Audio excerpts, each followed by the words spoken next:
예, 오늘의 모닝 브리핑 시작하겠습니다. 러시아와 우크라이나 전쟁에 대한 어떤 종전 기대감이 계속 작용하고 있습니다만은 아직까지는 좀 변수가 있다. 이런 분석도 일부 있고요.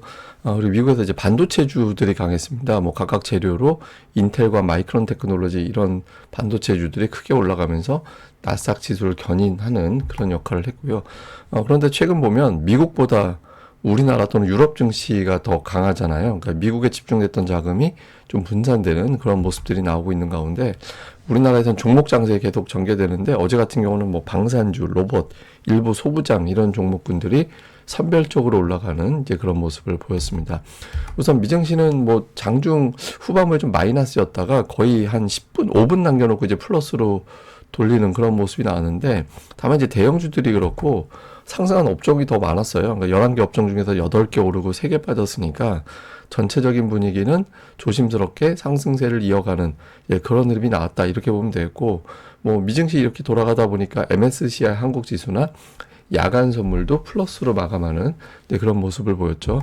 그 이슈들을 좀 정리해 보면 우선 미국과 러시아가 이제 종전 협상을 했다라는 보도가 나왔잖아요. 이게 사실 유럽이 들어가 있고 우크라이나가 들어가야 되는데 정작 전쟁의 어떤 당사 국가들이 아니라 그러니까 미국과 러시아가 이렇게 종전을 하자 이런 협상을 하고 있다라는 거죠. 그래서 뭐 이게 유럽 패싱 논란도 있고 뭐 이런 논란이 있긴 합니다만은 어쨌든 첫 단추가 꿰졌고 이제 시작이 되고 있다. 이런 거는 평가할 만하죠.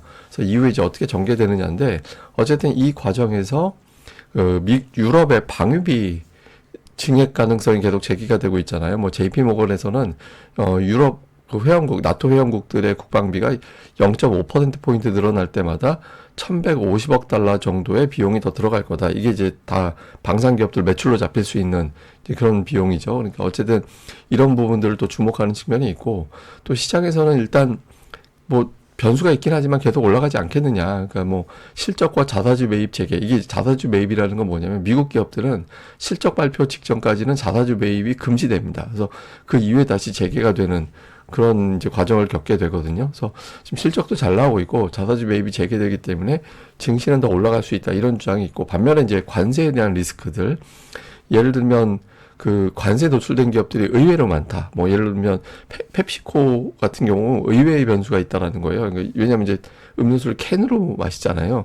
그러니까 알미늄으로 만들죠. 그러니까 알미늄에 관세를 부과하게 되면 그러면 캔 가격이 올라가기 때문에 수익성이 악화되거나 코카콜라, 펩시콜라 가격을 올려야 된다. 이런 주장도 있거든요. 그래서 이런 케이스의 기업들이 최근에 설비 투자를 좀 예상했던 것보다 덜 한다든가 이런 것들이 관찰되고 있어서 관세 자체는 증시에 좀 부정적인 요인이 될 수밖에 없다. 이런 주장이 있고요. 또 글로벌 펀드 매니저들 현금 비중을 좀 조사해 봤더니 현금 비중이 굉장히 낮아졌다더라. 이건 잠시 또 차트로 설명드릴 겁니다. 그리고 이제 메리데일리 같은 경우는 이제 연준 인사들이 최근에 계속 금리에 대해서 보수적인 태도를 보이고 있잖아요. 금리 안 내릴 것 같다고. 오늘 같은 경우도 글로벌 상황이 불확실해서 당분간 금리를 유지해야 될 것 같다. 이런 언급을 했습니다. 근데 저 글로벌 상황이다라는 게 관세 이야기하는 거죠. 또 트럼프가 오늘 뭐 자동차에 대한 관세는 한 25% 정도 이렇게 또 언급을 했잖아요. 그래서 전체적으로는 뭐 이제 긍정적인 요인이 없진 않았지만 그동안은 이제 좀 올라 있었고 그리고 추가적으로 확 밀고 올라갈 정도의 또 아주 확 그 큰 호재는 또 없었기 때문에 전체적으로는 좀 지수는 관망하는 그런 분위기가 있었다. 이렇게 정리해 보면 될 것 같습니다. 근데 앞서 말씀드렸던 그 글로벌 펀드 매니저들 현금 비중을 보면 지금 3.5%까지 내려와 있거든요. 2010년 이후에 최저라는 거예요. 그래서 이게 좋게 보면 긍정적으로 보고 있구나. 증시에 대한 낙관론이 있구나. 이렇게 해석이 될 수 있지만 이제 부정적으로 보면 이제 더 살 수 있나? 현금이 저렇게 남지 않았는데 더 살 수 있을까? 추가 상승 여력은 되나? 이런 것들에 대한 의구심도 일부는 좀 제기가 되죠. 그래서 오늘 같은 경우는 이게 양쪽이 다 해석이 되더라고요. 그래가지고 시장이 좀 관망하는, 지수 자체는 관망하는 그런 분위기가 만들어졌고, 그리고 오늘 국채금리가 좀 올랐거든요. 금리 올라간 거는, 그러니까 유럽에서, 이 방위비 증액이 되면 무기 살려면 돈이 있어야 되고 돈을 만들려면 채권을 발행해가지고 그걸로 이제 돈을 조달해서 무기 사고 이래야 되잖아요. 그러니까 유럽에서 국채 금리가 올라가 버리니까 같이 올라가고 또 연준 인사들이 계속해서 금리는 안 내릴 것 같다고 그러니까 이런 이야기들을 하고 있고 또 오늘 미국에서 나온 제조업 지표라든가 이런 일부 지표가 또 잘 나왔어요. 그래서 지표 호조, 이러면 금리 또 못 내리는 거잖아. 뭐 이런 것들이 맞물리면서 전체적으로 금리가 올라갔고, 이 금리 올라간 점이 지수 상승을 또 제한하는 그런 이유로 작동을 했습니다. 특징주로는 오늘 뭐 인텔이 가장 압도적으로 뉴스량이 많았던 특징주였죠. 이게 매각 추진하고 있다라고 하잖아요. 근데 지금 아이디어 나오고 있는 거 보니까 설계는 브로드컴에, 그다음에 생산은 TSMC에 이렇게 이제 각각 매각을 한다. 이런 게 추진이 되고 있다라는 거예요. 그래서 두 기업은 이제 좀 주가는 주춤했지만 인텔 입장에서는 어쨌든 뭐 매각된다라는 걸 긍정적으로 평가하면서 주가가 이제 강하게 올라갔죠. 근데 제가 어제 그제 계속 보여드린 차트 그거 있잖아요. 작년에 부진했던 반도체주들의 매수세가 상당히 강하고 작년에 강했던 반도체주들은 주춤한다고. 근데 인텔이 작년에 대표적으로 가장 많이 빠진 종목이죠. 예, 그러면서 매수가 들어오고 있고, 또 하나 마이크론 테크놀로지도 작년 이제 하반기에 별 재미 못 봤던 기업인데 이것도 오늘 7% 올랐습니다. 미즈워에서 이제 메모리 가격이 올라갈 거다. 그래서 메모리 관련된 종목군들을 지금 사야 된다. 그러니까 이렇게 이야기를 했습니다. 그래서 상반기까지는 낸드 가격이 주춤하지만 3분기, 4분기에는 낸드 가격이 플러스로 돌아서고 아마 두 자릿수 상승까지 나올 수 있어서 마이크론 테크놀로지 같은 경우는 130달러를 타진할 가능성도 있다. 이렇게 주장을 했습니다. 그래서 지금 주가 보시면은 그 빨간색 선 200일선에 딱 걸터 있잖아요. 저게 굉장한 저항대거든요. 그래서 마이크론 테크놀로지가 이걸 돌파하느냐 여부도 상당히 주목을 받을 것 같습니다. 근데 이제 대형주 전체로 보면 오늘 메타가 20일 연속 상승 마무리하고 빠졌죠. 브로드컴 같은 경우도 앞서 말씀드렸던 인텔 인수 가능성이 제기가 되면서 빠졌고, 그래서 대형주 쪽은 오늘 뭐 엔비디아, 마이크로소프트 정도 제외하고는 그렇게 큰 재미는 없었습니다. 근데 오늘 반도체주가 워낙 강했고, 또 그 외 대형주 이외 종목군들은 선전을 해서 뭐 증시 전반적인 분위기가 나빴다 이렇게 할 정도는 아니었다 이렇게 보면 되겠죠. 우리나라는 이제 코스피 지수를 월봉으로 보면 이 120월선이 중요한 지지선 역할을 하는 라인이거든요. 그러니까 2008년도 이후에는 이 선 이하로 깨진 건 코로나 때. 네, 물론 이제 그 아래 타진한 적이 전혀 없진 않지만 결과적으로는 그 아래를 깨고 나면 증시는 강하게 돌아서는 그런 경향성이 좀 있었거든요. 그래서 두 달 연속해서 플러스 나면서 이런 패턴, 그동안 많이 빠졌으니 120월선이면 10년 추세잖아요. 예, 10년에서 가장 나빴던 추세선까지 깨버린 거라면 이거는 이제 돌아서는 게 타당해. 그러니까 이렇게 이제 보는 거죠. 그래서 지금 최근에는 이제 코스피가 강한데 이게 우리나라만 이런 게 아니라 유럽 주식 시장에 대한 어떤 자금 동향을 보여주는 거거든요. 이게 미국 이외 지역에 자금이 좀 활발하게 들어가요. 유럽이 되게 강하고 우리나라 괜찮고 중국 건 특히 이제 홍콩 증시 이런 게 이제 딥시크 이후에 중국에 대한 증시 시각 자체가 달라졌어요. 그래서 중국도 좀 강하게 올라가고 있죠. 그래서 미국 시황만 가지고 다른 나라 평가하기가 좀 애매해졌다. 최근 들어서는 그러니까 이런 분석도 일본에 있습니다.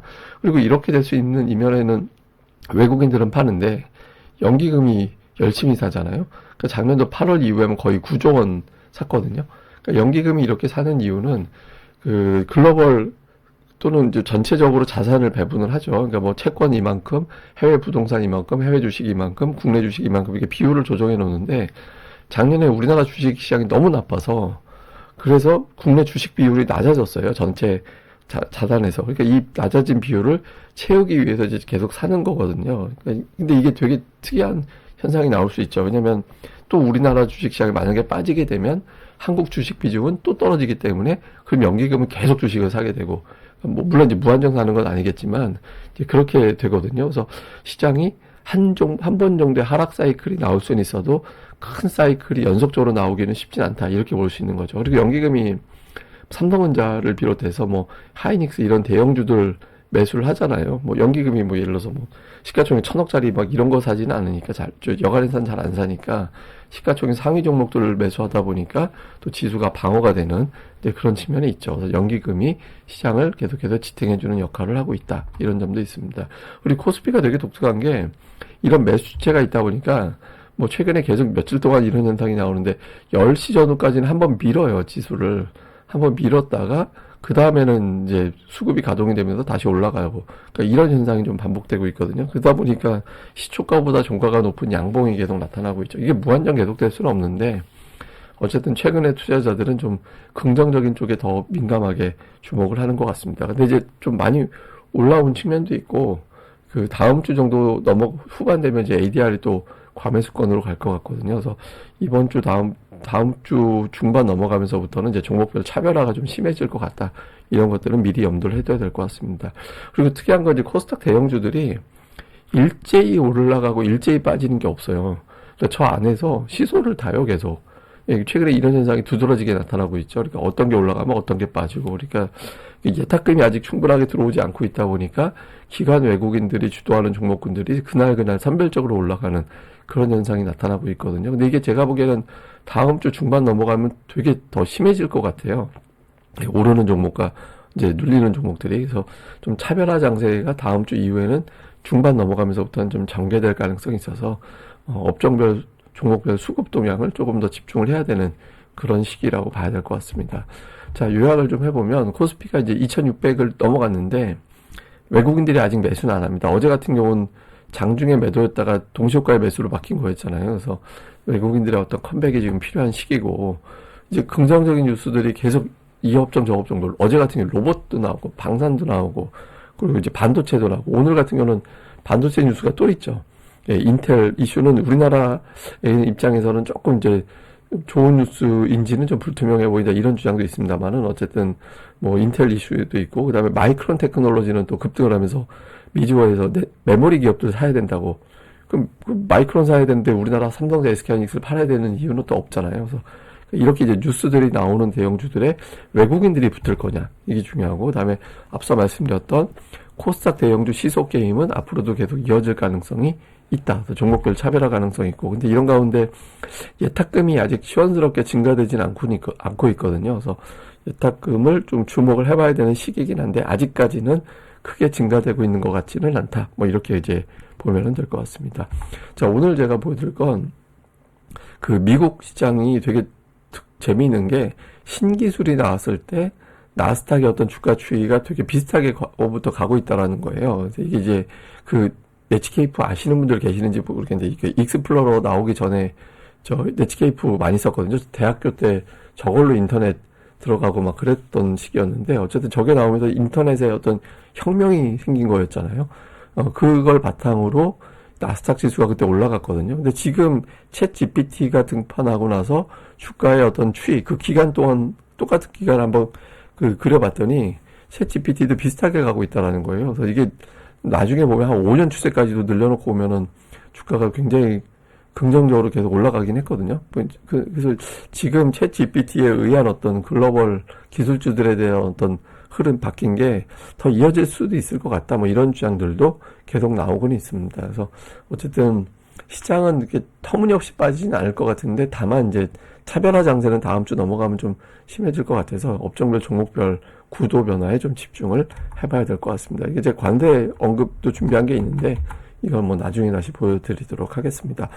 예, 아이고, 제가 뭐 이렇게 좀 병원 다니고 하는 일이 자주 있어서 어제 같은 경우는 아주 터무니없이 밤에 방송 좀 올려지게 됐죠. 그러니까 뭐 어쩌다 한 번씩 그런 날이 있을 것 같아요. 뭐 그냥 그러려니 해주시고, 언제 올라오는지 궁금하신 분은 구독하기, 좋아요, 그리고 이제 알림 설정까지 꼭 부탁을 드리겠습니다.